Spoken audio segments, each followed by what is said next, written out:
अस्सलाम वालेकुम, मैं हूं मुदस्सिर नाम। आज हम math wise book 6 unit 4 exercise 4 ई अटैम्प्ट करने जा रहे हैं। एक्सरसाइज 4 ई के क्वेश्चन नंबर 1 में हमारे पास बेसिक क्वेश्चंस दिए हुए हैं मल्टीप्लिकेशन के, और हमें उसको सॉल्व करके बताना है कि उसके आंसर्स क्या आएंगे। क्वेश्चन नंबर ए जो है वो हमारे पास है कि -5 मल्टीप्लाई बाय -10 था।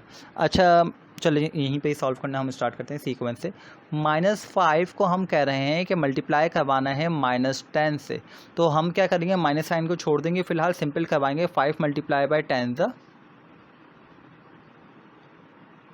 हमें पता है 5 10 50 होता है, हमने यहाँ पर डाल दिया 50, और माइनस माइनस क्या हो जाएगा, माइनस माइनस मल्टीप्लिकेशन के अंदर कैंसिल हो जाता है। तो हमने यहाँ पर डाल दिया कि -5 को अगर हम मल्टीप्लाई करवाएंगे 10 से तो हमारे पास क्या हो जाएगा, 50 आंसर आ जाएगा।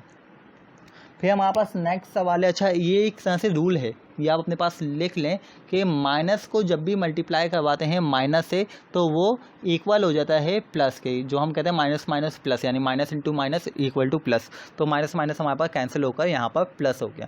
बी पार्ट के ऊपर अगर हम आते हैं तो बी पार्ट के अंदर हमारे पास सवाल है -14 मल्टीप्लाई बाय -13 ज़ा, -14 मल्टीप्लाई बाय -3 ज़ा। आंसर हमें लिखना है। हम सिंपली क्या करेंगे, हमें पता है माइनस माइनस कैंसिल हो गया। 14 मल्टीप्लाई बाय 3 था, हमने सॉल्व करा, 3 4 12, 3 1 3 और 1 4, तो ये हमारे पास आंसर आ गया 42। सी पार्ट पर आते हैं। सी पार्ट में है -25 मल्टीप्लाई बाय 0 था। अब हमें सेकंड रूल जो याद रखना है कि कोई सा भी नंबर हो अगर वो मल्टीप्लाई हो रहा है 0 से तो उसका आंसर 0 आएगा। सेकंड रूल क्या आ गया, कोई भी नंबर हो, यहाँ पर क्वेश्चन मार्क डाल दिया मैंने, यानी कोई भी नंबर हो, कुछ भी हो सकता है, और अगर हम उसको 0 से मल्टीप्लाई करवाएंगे तो उसका आंसर क्या आएगा, 0 आएगा। यहाँ पर -25 अगर हम 0 से मल्टीप्लाई करवा रहे हैं तो आंसर क्या आ जाएगा इसका, 0। हमें कैलकुलेट करने की ज़रूरत ही नहीं है, ये बात हमें अंडरस्टूड पता है। डी पार्ट पर आते हैं। डी में क्या है, हमें कह रहे हैं 21 मल्टीप्लाई बाय 0 सा मल्टीप्लाई बाय -5 था। हमें पता है कि कोई भी नंबर 0 से मल्टीप्लाई हो तो वो सबको 0 कर देती, तो ये पूरी वैल्यू क्या हो जाएगी, 0 हो जाएगी।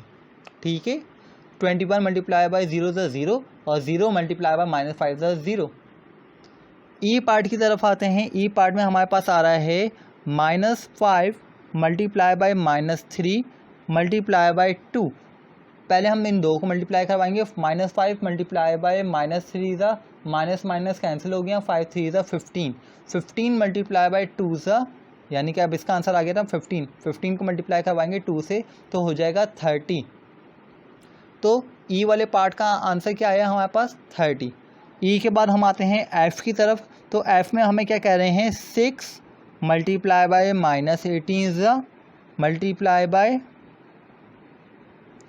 -8 सा मल्टीप्लाई बाय 0 सा, यानी कि हमें क्या करवाया, 16 को 18 से मल्टीप्लाई करवाना है, फिर 18 को जो आंसर आएगा उसको -8 से मल्टीप्लाई करवाना है, और इसका जो आंसर आएगा उसको 0 से मल्टीप्लाई करवाना है। अगेन सवाल को सॉल्व करने बैठेंगे तो काफ़ी टाइम लग जाएगा। छोटी सी चीज़ याद रखनी है कि जब भी कोई भी वैल्यू 0 से मल्टीप्लाई होगी तो उसका आंसर 0 हो जाएगा। इन तीनों का जो भी आंसर आएगा, फॉर एग्जांपल आंसर आ गया 500, उसको जब हम 0 से मल्टीप्लाई करवाएंगे तो आंसर ऑलरेडी हमारे पास 0 ही आ जाएगा। तो हमें पूरी वैल्यू को कैलकुलेट करने की ज़रूरत नहीं है। हमने देखा कि एंड में 0 से मल्टीप्लाई हो रहा है तो हमने कहा इसका आंसर 0 ही आएगा जी। तो math wise book 6 unit 4 exercise 4 ई का क्वेश्चन नंबर 1 हमारे पास कंप्लीट हो गया। 3 फाइंड द क्वेश्चंस को सॉल्व करेंगे। सिंपल क्वेश्चन से हमें सिंपल डिवीजन करने हैं। सॉल्यूशन की हेडिंग डाली, सॉल्यूशन की हेडिंग के साथ हमें ये चीज़ बता दी गई है कि जब भी माइनस माइनस होता है तो उसको हम इक्वल करते हैं प्लस के। तो अब हमारे पास 18 है, सिंपल डिवाइड करना है हम। अच्छा यहाँ पर थोड़ा सा बड़ा कर दें ताकि आपको देखने में मसला ना हो। 18 आ गया हमारे पास अंदर। हमें पता है कि माइनस माइनस प्लस होता है, तो हमने यहाँ पर माइनस साइन नहीं डाले, सिंपल हमने 3 को डिवाइड करवा दिया 18 से। हमें मालूम है 3 6 कैप हटा देता हूँ इसका, या चलें यहाँ पर करके बताता हूँ। 3 6 18 होता है, तो हमने सिंपल 18 से कैंसिल कर दिया। आंसर हमारे पास जो आ रहा है वो आंसर आ रहा है हमारे पास 6। तो आंसर हमने डाल दिया यहाँ पर 6, ये हमारे पास आंसर आ गया। अगर हमारे पास दोनों वैल्यू माइनस में, अगर फॉर एग्जांपल हमारे पास एक वैल्यू माइनस में होती -18 डिवाइड बाई 3 तो हम आंसर में भी माइनस साइन डाल देते।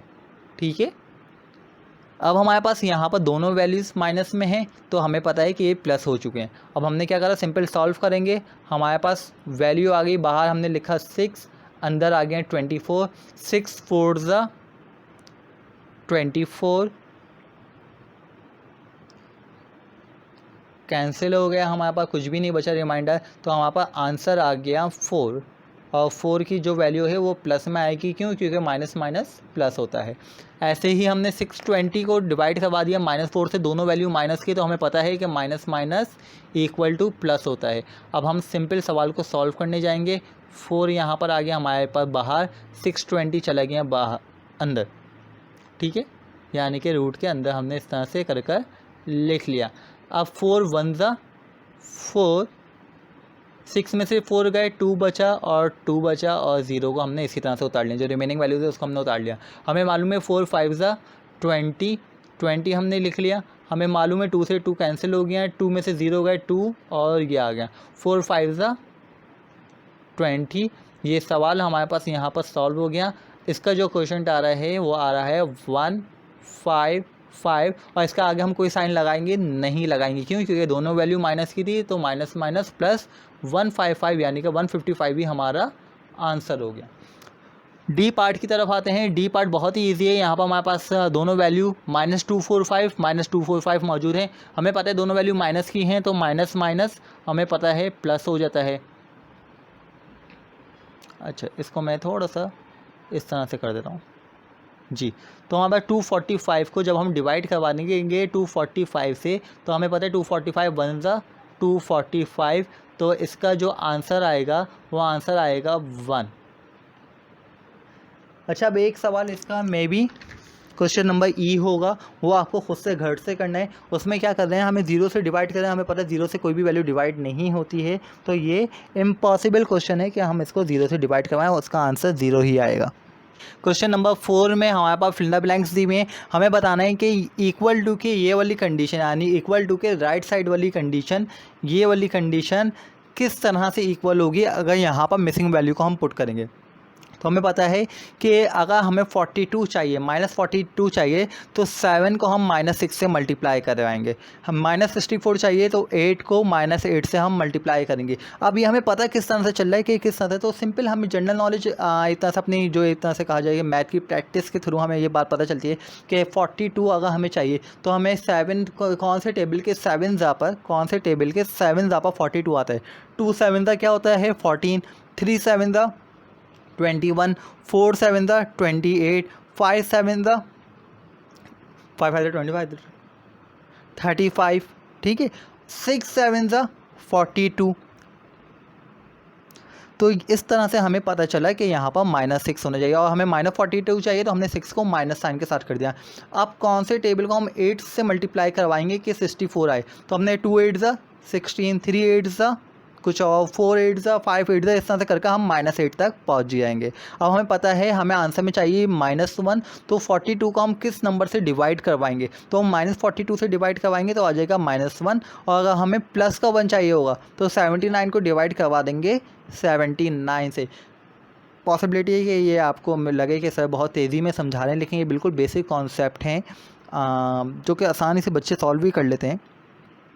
तो उम्मीद करते हैं आपको समझ में आ रहा होगा। फिर हमें कहा भाई, हमने अपनी पिछली क्लास में बताया था कि किसी भी नंबर को 0 से डिवाइड करेंगे तो उसका आंसर 0 ही आता है, वही हमने यहाँ पर शो करवाया। फिर हमने कहा -1 को अगर हम, ये क्यों नहीं चल रहा, सॉरी, -1 को अगर हम मल्टीप्लाई करवाएंगे कितने टाइम्स, 9 टाइम्स, यानी कि -1 2 3 4 5 6 7 8 9 दफ़ा अगर हम मल्टीप्लाई करवाएंगे तो उसके बाद जो आंसर आएगा वो कौन से साइन के साथ आएगा, माइनस माइनस कैंसिल हो गया, हमें पता है प्लस का 1 हो गया, यहाँ पर प्लस का 1 multiply by 1 the -1, minus minus फिर प्लस हो गया, फिर माइनस हो गया, फिर प्लस हो गया। इस तरह से करते करते जो फाइंड में आंसर आएगा वो माइनस साइन के साथ आएगा। इसी तरह से बाकियों के भी हमें साइन करने के, अगर 7 7 को हम 23 टाइम्स मल्टीप्लाई करवाएंगे तो उसका जो साइन होगा वो कौन सा आएगा। तो उम्मीद करते हैं आपको ये सवालात समझ में आए होंगे। इसी के साथ दीजिए इजाज़त। आज हमारी मैथ का यूनिट नंबर 4 भी कंप्लीट हो गया। खुदा हाफिज़।